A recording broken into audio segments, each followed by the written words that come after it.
My name is Rob Trotloff. For the past 5 years, I've been living my life flat on my back. My spine is literally falling apart. If someone were to ask me 20 years ago or 30 years ago where I would be right now, being flat on my back with constant pain is not where I would have put myself.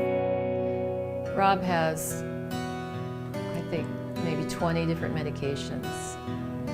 He takes maybe 50 pills a day. There are days where he literally just can't do anything. He's just laying there in pain. In the past 10 years, I've had 4 major surgeries on my spine. After the major spinal reconstruction that we underwent at the Mayo Clinic, the surgeon came in and sat down and told Chris and I that I was going to be permanently disabled, and literally that I had to get used to the fact that I would no longer be able to continue my profession as a physician. Rob is not unfamiliar with pain. When we were growing up, we were in a car accident. I was burned over 40% of my body. My mother and brother never did make it out of the truck and were killed in the accident. God has used these experiences, many of them painful, to prepare me for ministry in a variety of ways. I think of the scripture, when you look and reflect on the things that he's going through, God has a way of putting it in perspective by calling it light affliction. So suddenly I find myself limited to a 12 by 12 room and a bed. And I've gone from a active busy practice now to essentially absolute peace and quiet, and I think God has put me on a shelf. I'm done. I started watching Saddleback online services, and Pastor Rick was consistently telling us that we should be living out our Christian lives in the small group setting. So I became involved in an online small group as a host right from flat on my back.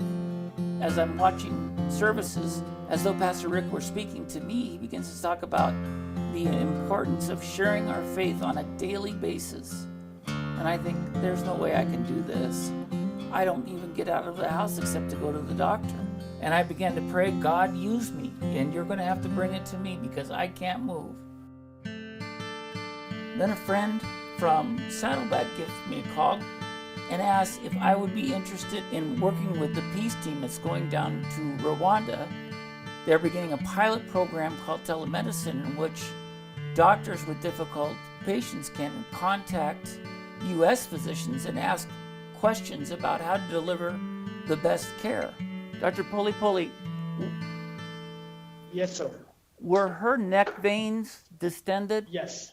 And So through the use of technology and via Skype, I'm able to connect with the physician in Rwanda face to face as they examine and talk about a patient. Now, instead of the doctors in Rwanda seeing the peace team several times a year with doctors, now they can contact a doctor in the U.S. that's a part of the peace team anytime using the technology. That is really the right approach. God's given me a wonderful second chance to be able to share my faith, to help care for patients literally around the world, using technology, being face to face with people that are out there and in the trenches, to watch how God answered those prayers. He's taken me off the shelf, dusted me off, and put me right back into action, all for His glory.